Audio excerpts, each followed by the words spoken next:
Pues lamentablemente tengo que decirles que uno de sus hijos, el que ocupó el trono cuando su padre muere, se llamó Manasés. Un caso perdido, aparentemente. Un hijo terrible. Quisiera leerles algunas cosas que nos cuenta la Biblia acerca de Manasés. Su historia se encuentra en Segunda de Crónicas, capítulo 33. Y ya la primera cosa extraña que vemos es que a los 12 años ya fue nombrado rey. Un niño con tanta autoridad, con tanto poder, es un peligro. Porque todavía no había sido formado, todavía tenía que pasar por toda la etapa de la adolescencia, posteriormente de la juventud, etc. Pero por la muerte de su padre, prematuramente Manasés con 12 años comienza a reinar y tuvo un reinado pero que muy largo, uno de los más largos de la historia de Israel o de Judá. Reinó nada más y nada menos que 55 años en Jerusalén. Pero hizo lo malo ante los ojos del Señor, conforme a las abominaciones de las naciones que el Señor había echado delante de los hijos de Israel. Porque Él reedificó lo que el Padre había destruido, Él lo vuelve a reconstruir, los lugares altos que Ezequías su padre había derribado, levantó altares a los Baales, hizo imágenes de Acera, otro ídolo, y adoró a todo el ejército de los cielos y les rindió culto. Qué triste, ¿no? Qué triste. Edificó también altares en la casa de Dios, de la cual había dicho el Señor: en Jerusalén estará mi nombre perpetuamente. Edificó asimismo altares a todo el ejército de los cielos en los dos atrios de la casa del Señor. Y pasó a sus hijos por fuego. Terrible, ¿eh? En el valle de Hinnom, y observaba los tiempos, y miraba en agüeros, y era dado a adivinaciones, y consultaba a los adivinos y encantadores. Se excedió a hacer lo malo ante los ojos del Señor hasta encender su ira. Además de esto, puso una imagen fundida que hizo en la casa de Dios, de la cual había dicho Dios a David y a Salomón, su hijo: en esta casa y en Jerusalén, la cual yo elegí sobre todas las tribus de Israel, pondré mi nombre para siempre. Y nunca más quitaré el pie de Israel de la tierra que yo entregué a vuestros padres, a condición de que guarden y hagan todas las cosas que yo les he mandado, toda la ley, los estatutos y los preceptos por medio de Moisés. Manasés pues hizo extraviarse a Judá y a los moradores de Jerusalén para hacer más mal que las naciones que el Señor destruyó delante de los hijos de Israel. Y el Señor le habló a Manasés y a su pueblo, mas ellos no escucharon. Hay otro versículo que nos da un poco más de información, por si esto fuera poco, y también quisiera leerlo. Segunda de Reyes 21, 16. Fuera de esto, como si esto fuera poco, derramó Manasés mucha sangre inocente en gran manera, hasta llenar a Jerusalén de extremo a extremo, además de su pecado con el que hizo pecar a Judá, para que hiciese lo malo ante los ojos del Señor. Como de un padre tan bueno, tan bendecido, tan usado por el Señor durante tanto tiempo, salió un hijo tan torcido y tan malo. Pero no es el primer caso que vemos en la Biblia. También los hijos del profeta Samuel, un gran varón de Dios, le salieron malos. Y algunos hijos de David, y otros casos también. Y no sé si alguien en esta tarde aquí está pasando por esa situación, en la que te has preguntado como padre o como madre en más de una ocasión cómo es posible que con lo que le enseñamos en casa a nuestros hijos, pues estén adorando imágenes o haciendo cosas totalmente contrarias a las que nosotros le enseñamos en casa. Bueno, vamos a ver que Dios tiene la última palabra, porque aparentemente Manasés era un caso imposible. Fue terrible, porque no solamente dejó de adorar al Señor, sino que se fue al otro extremo. comenzó a adorar todo tipo de imágenes, llenó la casa de Dios, el templo de Jerusalén, de imágenes. Se convirtió en un adivino, en un encantador, en un brujo, en una especie de persona que estaba atrapada por el mundo de las tinieblas. Y como hemos leído en este último texto de Segunda de Reyes 21:16, derramó mucha sangre inocente, incluso hizo algo terrible. Se fue a un barranco que hay al final del torrente de Cedrón en Jerusalén, donde se queman las basuras, y allí quemó a sus hijos al fuego, presentándolos a sus dioses como ofrenda, como sacrificios. Y uno dice, pero ¿cómo es posible que este hombre haya hecho toda esta barbaridad? No nos cabe en la cabeza, ¿no? Que este hijo, viendo los milagros que había hecho el Señor por la vida de su padre, por su país, por su familia, hiciera estas cosas tan terribles. Ahora, cuando nosotros hacemos las cosas mal, la Biblia nos advierte claramente de que vendrán consecuencias. Aunque parece que no, aunque durante un tiempo podemos pecar y desobedecer al Señor y apartarnos de sus caminos e irnos al otro extremo y hacer cosas desagradables ante los ojos del Señor, las consecuencias le vinieron a Manasés, por supuesto que le vinieron, a él y a cualquiera. Si seguimos leyendo en Segunda de Crónicas, capítulo 33, donde estamos, versículo 11, dice, por lo cual el Señor trajo contra ellos a los generales del ejército del rey de los asirios, los cuales aprisionaron con grillos a Manasés y atado con cadenas se lo llevaron a Babilonia. Es decir, tal vez Manasés pensaba que no iba a pasar nada. No pasa nada, yo soy el rey, puedo hacer lo que quiera. Dios no me va a castigar. Yo he provocado la ira de Dios, pero Dios está sordo. No va a hacer absolutamente nada, ni contra mí, ni contra mi familia, ni contra nuestra ciudad, ni contra nuestro querido templo, que por cierto él lo había profanado, pero se equivocó. La Biblia dice que fue Dios el que permitió que el enemigo viniera de muy lejos, nada más y nada menos que de Babilonia. Y dice que lo aprisionaron con grillos, le pusieron cadenas en sus manos y en sus pies y se lo llevaron bien lejos, a Babilonia, nada más y nada menos. Y a veces, como el hijo pródigo, tenemos que llevarnos un duro golpe en la vida, un revés, para volver en sí, para darnos cuenta de que ese camino que hemos cogido no es el correcto. Y gracias a Dios, en la vida de Manasés hay un antes y un después. Vamos a ver en Segunda de Crónicas, capítulo 33 también, el versículo del 12 en adelante, lo que pasó cuando él se encuentra solo en Babilonia, sin trono, sin autoridad, sin ejército, sin apoyo de Dios. Dice que cuando fue puesto en angustias, oró al Señor su Dios, humillado grandemente ante la presencia del Dios de sus padres. Y habiendo orado a él, fue atendido, pues Dios oyó su oración y lo restauró a Jerusalén. Esto es un milagro tremendo. Jamás ningún enemigo soltaría a un rey y lo volvería otra vez a llevar a su ciudad, a su país.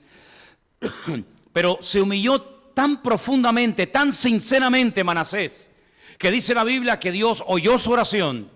En su angustia, en mi angustia invoqué al Eterno y Él me respondió, dice el Salmo 118. Y dice que lo restauró a Jerusalén, a su reino. Entonces, ay, gloria a Dios por esto, Manasés reconoció que el Señor era su Dios. Si no leemos estos versículos nos queda una sensación como que Manasés fue un rebelde, un desobediente y allí murió. Pero esto también hay que leerlo. Así como leemos que Pedro se hundió, también hay que leer que Pedro se volvió a levantar. Y así como hemos leído que Manasés pecó contra el Señor, también hay que leer que él oró, se humilló, se arrepintió, pidió perdón al Señor y Dios lo vuelve otra vez a llevar a Jerusalén y darle otra oportunidad. Y vemos que el cambio fue genuino. Vemos que verdaderamente su cambio fue verdadero. Porque dice que después de esto edificó el muro exterior de la ciudad de David, al occidente de Gihón, en el valle, a la entrada de la puerta del pescado, y amuralló Ofel, y levantó el muro muy alto, y puso capitanes de ejército en todas las ciudades fortificadas de Judá. En vez de dedicar su tiempo y su dinero y su autoridad a construir imágenes y templos paganos, Al contrario, reinvirtió toda esa energía, reinvirtió todo ese esfuerzo y dinero en reconstruir las murallas, en reconstruir la ciudad. En otras palabras, hubo un cambio genuino en él. Quitó además los dioses ajenos, gloria a Dios. El ídolo de la casa de Dios que él mismo había puesto allí, lo quitó. Y todos los altares que había edificado en el monte de la casa de Dios y en Jerusalén, los echó fuera de la ciudad. Gloria a Dios. Qué bueno, ¿no? Reparó el altar, qué importante, el altar del Señor, donde se hacían los sacrificios, lo reparó. Y sacrificó sobre él sacrificios de ofrenda, de paz y de alabanza. Y mandó a Judá que sirviesen al Señor, el Dios de Israel. Menudo cambio, ¿eh? Menudo cambio, ¿eh? Pero el pueblo aún sacrificaba en los lugares altos, aunque lo hacía para el Señor su Dios. Los demás hechos de Manasés y su oración a su Dios, y las palabras de los videntes o de los profetas que le hablaron en el nombre del Señor, el Dios de Israel, y aquí todo está escrito en las actas de los reyes de Israel, dice la palabra. Así que, hermanos, vemos que Manasés recapacitó, se dio cuenta de que el camino que había escogido no era el correcto, y Dios es tan misericordioso, Dios es tan bueno, que Dios lo perdonó y le dio otra oportunidad para que demostrara si verdaderamente se había arrepentido, si verdaderamente había cambiado o no había cambiado. Y hermanos, eso es algo que tenemos que tener siempre claro en nuestra vida. Dios siempre va a perdonar y siempre va a restaurar a las personas que quieran ser perdonadas y cambiadas por el poder del Señor. Amén.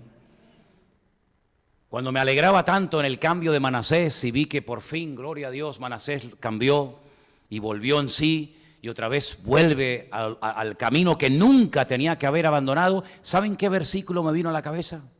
Pero así, porque ustedes van a decir que estoy loco, pero hay días y hay momentos que tengo un bombardeo de versículos y de capítulos en mi mente que ni se imaginan. Si ustedes me vieran durante el día, me verían muchas veces hablando solo. Pero son tantos los versículos y las historias y las cosas que Dios pone en mi corazón que lo que hago es que las digo en alta voz para no olvidarlas. Si uno de ustedes estaba pensando en el versículo de Proverbios 22, versículo 6. Instruye al niño en su camino y aun cuando fuere viejo, no se apartará de él. No saben las vueltas que le he dado a la cabeza últimamente con este versículo. Porque me preguntaba, ¿esto qué es? ¿Una promesa? ¿Es un deseo que expresa el rey David o Salomón, en este caso autor del libro de Proverbios? Y comencé a estudiar y a ver palabra por palabra, casi les diría que letra por letra de este versículo. Y es muy interesante lo que dice este texto. Instruye al niño en su camino y aun cuando fuere viejo, no se apartará de él. Por supuesto que es una promesa. En el libro de Proverbios, o el libro de Proverbios no se caracteriza fundamentalmente por ser un libro lleno de promesas. Hay otros libros con muchas promesas. El libro de Proverbios es más que nada de refranes, de dichos.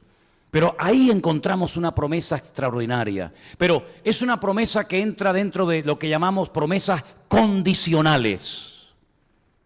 Es decir, no es algo que se va a cumplir sí o sí, hagas lo que hagas, o en este caso no hagas lo que tengas que hacer. Sino que la primera parte del texto nos dice lo que como padres nos corresponde hacer para que la segunda parte del pasaje se cumpla literalmente al pie de la letra. La parte que le corresponde a los padres, y sobre todo ahora ustedes que muchos de ustedes tienen hijos pequeños, es instruir al niño en su corta edad. No es un mandato que se le da a las maestras o maestros de la escuela dominical, que gracias al Señor atienden a los niños pequeños mientras nosotros estamos aquí en el culto. Es un mandato dirigido a los padres, a los que han tenido el privilegio de tener a un niño en su casa durante un tiempo corto, pero tiene que ser un tiempo muy intenso. Y tiene que ser un tiempo en el cual nos demos cuenta qué es lo que Dios tiene pensado para ese niño o para esa niña cuando se vaya de nuestro hogar. La raíz de esta palabra instruir la tenemos ahí, quiero ponerla para que la veáis. Janoj. Esas 3 letras que forman una raíz verbal en hebreo, de la cual salen muchos posibles significados o aplicaciones, significa instruir, significa entrenar, y también se ha traducido en otros textos, que ahora vamos a leer, como la palabra dedicar. Instruir, entrenar y dedicar. Es un trabajo tremendo, una responsabilidad inmensa delante de Dios, la que le corresponde a los padres de un niño o de una niña, de enseñarles la palabra de Dios.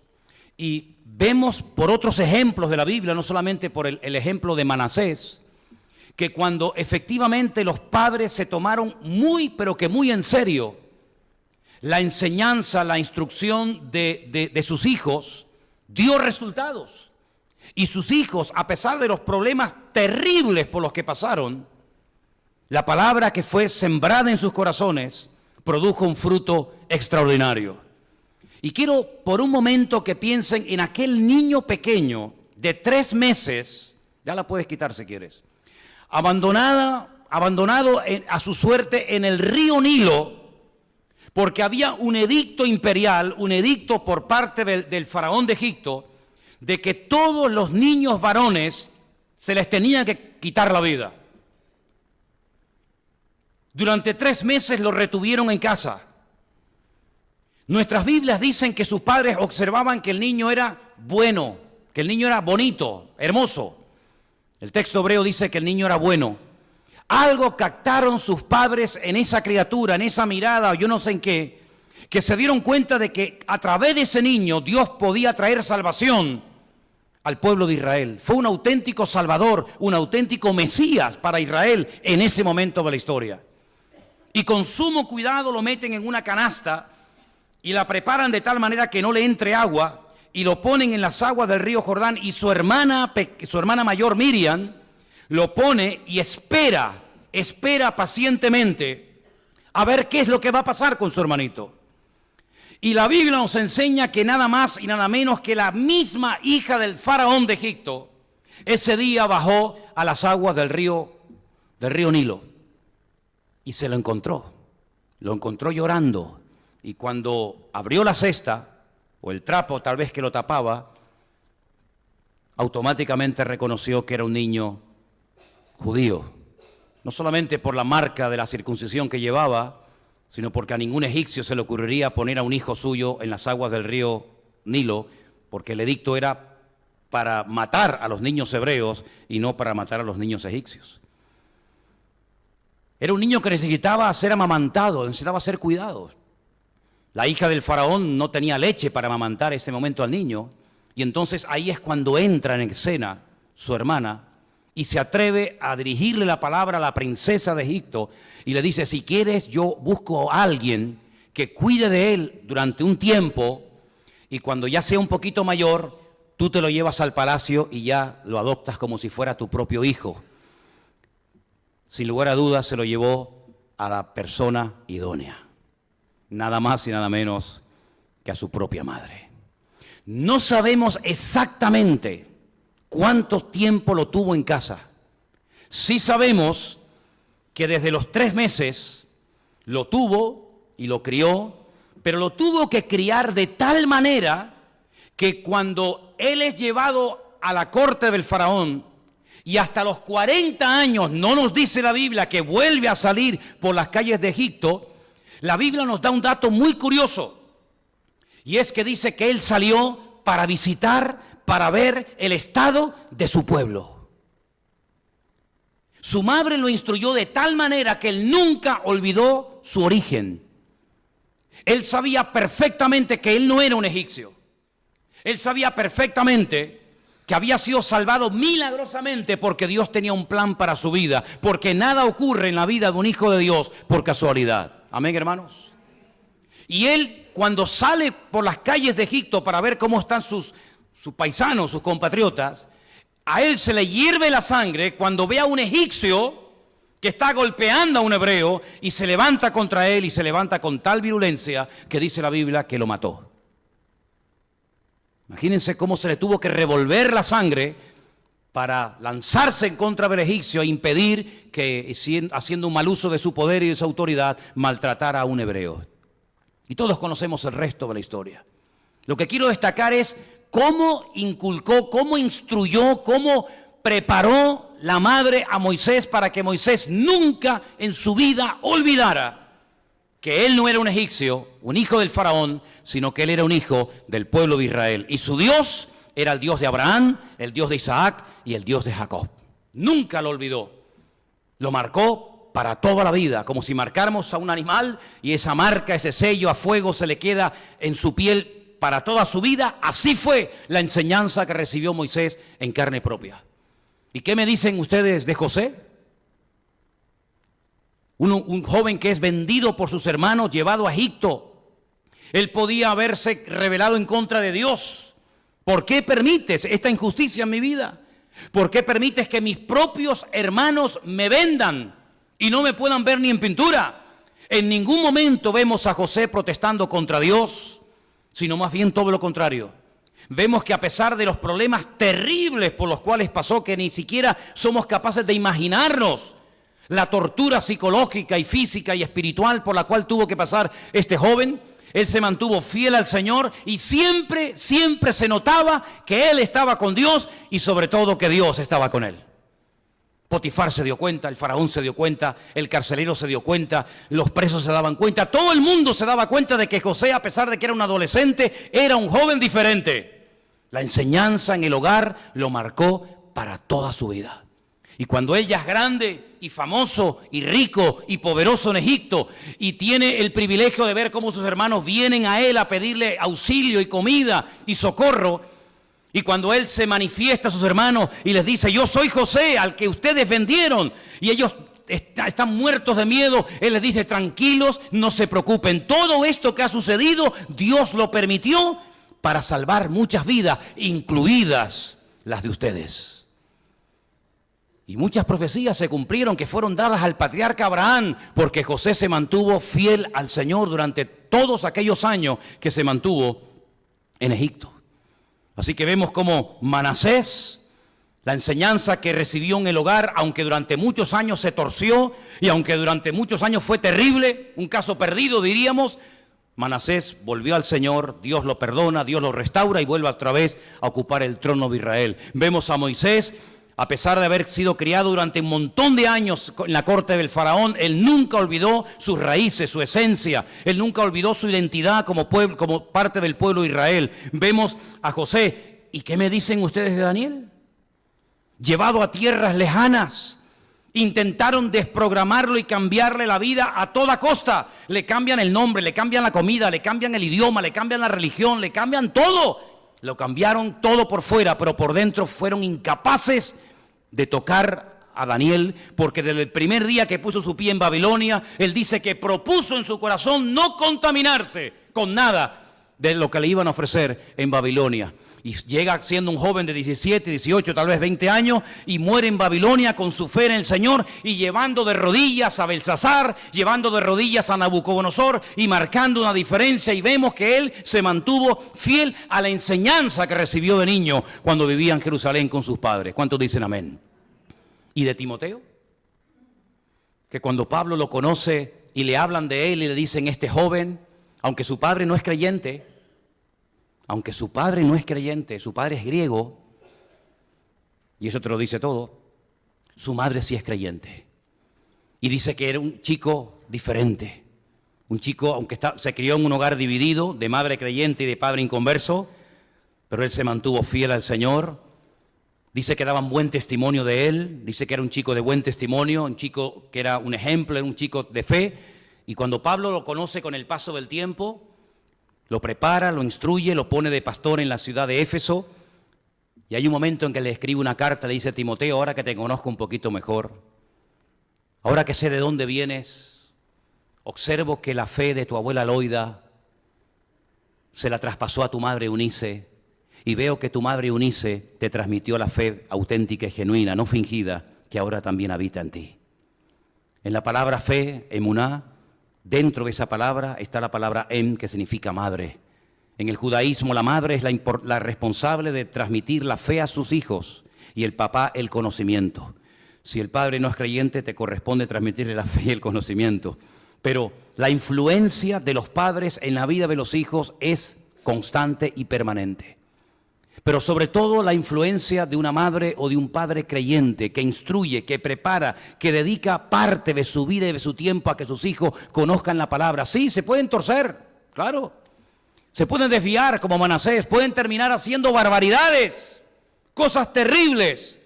Pero gloria a Dios, que en 2 de Crónicas capítulo 33 nos habla del antes y después de la vida de Manasés. Porque cuando cayó bajo, cuando tocó fondo, cuando se vio preso, cuando se vio privado de libertad, cuando se vio lejos de su casa, cuando se vio mal, me recuerda la parábola del hijo pródigo. Casi es como el hijo pródigo del Antiguo Testamento. Cuando se vio allí en Babilonia solo, dice que se humilló verdaderamente delante del Señor. Mira, hay gente que se convierte por una predicación. Pero hay gente que hasta que no termina con sus huesos en la cárcel no se convierten. Hay gente que se convierte escuchando un programa de radio o asistiendo a una campaña evangelística al aire libre.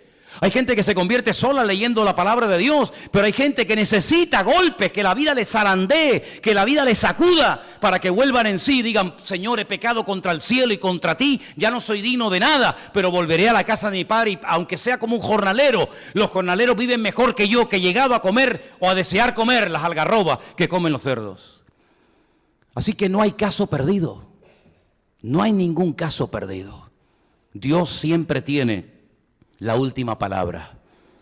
Primero de Reyes 8:63, donde aparece la palabra Janob. Ofreció Salomón sacrificios de paz, los cuales ofreció al Señor 22,000 bueyes y 120,000 ovejas.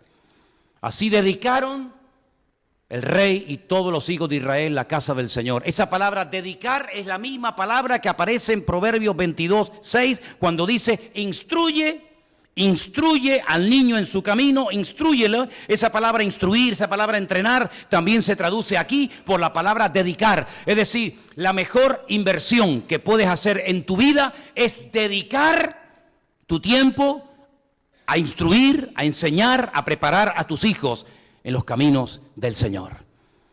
No se sorprendan por lo que les voy a decir ahora, pero en ninguna versión de las que he consultado, ni en español, ni en inglés, ni en ninguna otra versión, traducen exactamente lo que dice Proverbios 22:6. Porque en todas las versiones que he consultado habla de entrenar, habla de dedicar, habla de instruir, pero en hebreo dice Hanoch lanahar al pi darko. Dice: entrena al niño en la boca. La palabra pi es boca en hebreo, no aparece en ninguna versión castellana, ni en las antiguas ni en las más modernas. Sin embargo, la palabra boca sí aparece en el texto de Proverbios 22:6. Y es que esa expresión, la boca del camino, se refiere a lo que empieza, a lo primero que se observa. Y es la palabra que se traduce cuando hablan de la boca del pozo. Cuando tú vas a un pozo, el pozo es muy profundo, tú no ves lo que hay abajo, pero lo primero que ves, que es la boca del pozo, eso es el primer contacto que tienes con un pozo que a lo mejor tiene 40, 50 o más metros de profundidad. Pero al mismo tiempo la Biblia nos habla acerca de la importancia de enseñarles a hablar correctamente a nuestros hijos en cuanto a su vocabulario. Hay un versículo en el libro de Eclesiastés que nos habla acerca del poder de la boca. Vamos a leerlo. Mejor es que no prometas y no que prometas y no cumplas. No dejes que tu boca, escuchen, no dejes que tu boca te haga pecar. Ni digas delante del ángel que fue ignorancia. ¿Por qué harás que Dios se enoje a causa de tu voz y que destruya la obra de tus manos? El poder de la vida está en poder de la lengua, dice la Biblia. El poder de la vida o de la muerte está en la lengua. Por eso es muy interesante ver todo lo que la Biblia dice acerca de cómo hablaba Jesús, cómo actuaba cuando le maldecían, cómo hablaba cuando le decían injusticias o auténticas calumnias o barbaridades. Y esa parte de instruir, de enseñar, de dedicar mi tiempo a mis hijos, por lo menos mientras viven bajo mi techo, para que cuando sean mayores, viejos como dice aquí, no se aparten de aquel camino, tiene que ver mucho con la boca, tiene que ver mucho con la forma de hablar. El Señor Jesucristo, cuando vio que los rabinos, que los judíos de aquella época le daban tanta importancia a lo que entraba por la boca, les dijo: ¿sabéis una cosa? Estáis constantemente preocupados por lo que entra por la boca. Si es kosher, si no es kosher, si cumple las condiciones, si no cumple las condiciones, si es inmundo, si es limpio. Pero yo os digo que lo importante, lo grave, no es tanto lo que entra, sino lo que sale por la boca. Porque lo que sale por la boca es lo que hay en el corazón. Porque de la abundancia del corazón habla la boca. La boca es simplemente como una salida, como un lugar por donde salen las cosas que están en lo más oculto de nuestros corazones. Se hacen manifiestos, se pueden oír con nuestros oídos lo que hay dentro de nuestros corazones. Y por eso Dios nos dio algo tan poderoso como es su palabra. La palabra que Él pronunciaba, la palabra que Él ordenaba. Él la plasmó, Él la materializó en papel y tinta para que tú y yo la podamos tener en nuestras manos. Y en todo momento tengamos una herramienta tremendamente poderosa para defendernos, para atacar, para romper argumentos, para romper artimañas del enemigo, para romper fortaleza, en otras palabras, para derrotar al diablo y vivir permanentemente en victoria. Instruye al niño en su camino, o instruye al niño en su boca, enséñale a hablar. ¿Y cuál es la mejor manera que pueda hablar un niño? Pues como dice Efesios capítulo 5 y capítulo 6, hablando entre vosotros con salmos, con himnos y cánticos espirituales, cantando y alabando al Señor, dando siempre gracias a Dios por todo, por lo bueno, por lo malo, por lo que entendemos, por lo que no entendemos, por lo que me gusta, por lo que me disgusta. En otras palabras, que mi boca sea un instrumento que atraiga la bendición de Dios y no que la aleje y no que la espante de mi vida. ¿Cuántos dicen amén? Así que vemos cómo hay ejemplos en la Biblia de personas con una influencia terrible. Moisés en Egipto, madre mía, José en Egipto, Daniel en Babilonia. Pero vemos que cuando ellos se humillaron, ¿y cómo les vino ese recuerdo? ¿Cómo sabían ellos que había un Dios perdonador? ¿Cómo sabían ellos que en un momento determinado, si se humillaban, si oraban, si clamaban, Dios podía restaurar su vida? ¿Cómo lo sabían? Por la semilla que un día sus padres plantaron en sus corazones. Esa promesa nos la vamos a apropiar en este año. Sobre todo los que tenéis niños pequeños, ¿no? Niños que están todavía bajo vuestra tutela y que están bajo vuestro techo. Aprópiense de esa palabra. Y en el caso de que ya no estén, de que ya hayan salido de tu jurisdicción y de que ya estén en otros derroteros, da igual. La promesa de Dios no conoce fronteras. Da igual donde se encuentren, en una noche, en una tormenta, en un avión, en una cárcel, sea donde sea que se encuentren aquellas personas, aquellos hijos que estuvieron bajo tu techo, que oyeron la palabra, que escucharon la palabra de Dios, en cualquier momento, antes de lo que tú te imaginas, puede volver a brotar el recuerdo de aquella palabra, de aquel mensaje, de aquel testimonio, de aquel milagro, de aquella enseñanza que un día oyeron en su casa, y Dios puede volver a sacarla a la luz y puede producir un milagro que ni te imaginas. ¿Cuántos dicen amén? En esta semana hemos visto un milagro tremendo, ¿verdad, Bárbara?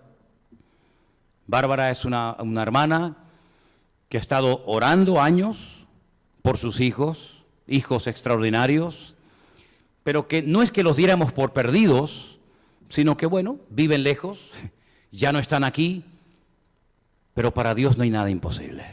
Y esta semana hemos tenido el privilegio de poder haber ido a la casa de Bárbara, no sé exactamente, fue el viernes por la tarde, y a uno de sus hijos, allí en el Sausal, tuvimos la oportunidad de llevarlo a los pies de Cristo. Aceptó al Señor allí, oramos por él, fue tocado, fue quebrantado por el Señor, y su otro hermano, que vive en Madrid, nos pedía la dirección de una congregación para poder comenzar a congregarse en una iglesia en Madrid. Y uno ante todo esto dice, Dios mío, pero es que es increíble, pero es que la gloria y la honra se la lleva el Señor, porque la obra quien la hace es Él. ¿Cuántos dicen amén? Gloria a Dios. Qué bueno, qué bueno, qué bueno. Gloria a Dios. Qué bueno es el Señor. Dios es bueno.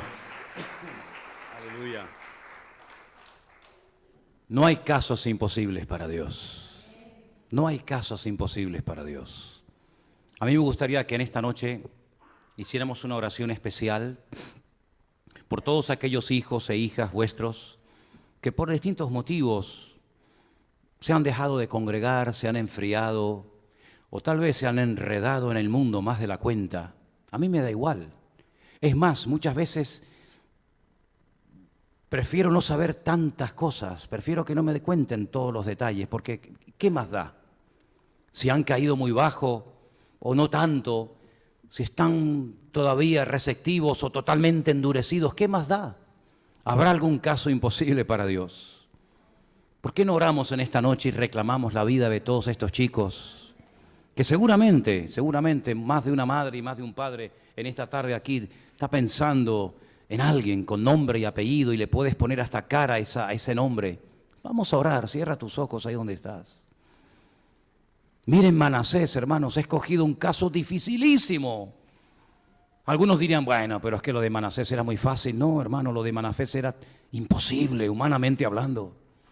Lo de Manasés era imposible. Además, es que ni estaba en Jerusalén. Se lo habían llevado preso a Babilonia. Como si los de ISIS o los talibanes se llevaran secuestrado a tu hijo a Pakistán, Afganistán o a un país de esos. Y ya dices, Dios mío, ten misericordia de él porque allí me lo van a matar. Pues algo así o peor. Pero allí una noche en aquella celda sola, fría, dice que se humilló grandemente delante de su Dios. Y recordó al Dios de su padre. Y recordó al Dios que se adoró durante mucho tiempo en el templo de Jerusalén. Y allí buscó a Dios. Y el Señor primero lo perdonó a él. Y lo restauró. Y el Señor hizo algo impresionante. Lo pusieron en libertad para que se fuera a Jerusalén otra vez como rey. Esto es una cosa increíble, hermanos. Porque hay otros casos de reyes de Jerusalén que fueron llevados a Babilonia, como por ejemplo Sedequías. Y allí le arrancaron los ojos y nunca más lo dejaron volver a su tierra. Pero la Biblia no dice que Sedequías se humillara delante de Dios. Pero la Biblia sí dice que Manasés se humilló delante de su Dios. Entonces los resultados fueron muy diferentes.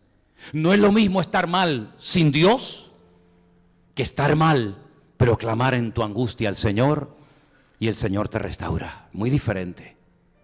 Me pregunto si Sedequías, que fue posterior a Manasés, hubiera seguido el ejemplo de Manasés y hubiera clamado al Señor, aunque le arrancaron los ojos, le podían haber vuelto a poner en el trono en Jerusalén. Pero él no clamó. Él no clamó. Y la Biblia dice que hay gente que no recibe porque no pide. Y como Sedequías no pidió, la bendición no vino. Señor, en esta noche hacemos una oración especial, una oración de fe a favor de todos aquellos hijos e hijas que un día se congregaron, que asistieron a escuelas dominicales, campamentos, retiros, pero llegaron a llegó un momento en su vida en el que se enfriaron, se apartaron y te dejaron, Señor. Pero tu palabra nos anima y nos motiva a pedir por ellos. Señor, tócales donde estén ahora mismo, Señor. Tócales ahora mismo, Padre, en el nombre de Jesús. Recuérdales aquellos días del pasado. Recuérdales aquellos cultos, aquellas oraciones. Recuérdales, Señor, aquellas semanas de gloria y de alegría. Que el diablo no pueda destruir a ningún hijo de creyente, porque fueron instruidos, fueron enseñados en tu palabra, y aunque tal vez vieron cosas feas y escucharon malas conversaciones, ten misericordia, Señor, y tráelos a tus caminos, por favor. Danos la oportunidad de volver a verlos en la iglesia, de volver a verlos adorándote y sirviéndote a ti, Señor. Y te pido que en este año, uno detrás de otro, uno detrás de otro, uno detrás de otro, comencemos a verlos adorando adorando al Señor. Gracias, Señor, por el hijo de nuestra hermana Bárbara, por Matías. Gracias por Sebastián. Ya son los 2 primeros que caen a tus pies rendidos este año. Pero yo te pido, Señor, que en este año veamos muchos más. A todos, Señor. Aleluya. A todos, Señor. Como Manasés volvió a tus caminos. Que ellos vuelvan a tus caminos, Señor Jesús. Y te daremos como siempre a ti toda la gloria y toda la honra. En el nombre precioso y bendito de Jesús. ¿Cuántos dicen amén? Dile a tu hermano, a tu hermana, ten fe. Dios lo va a hacer.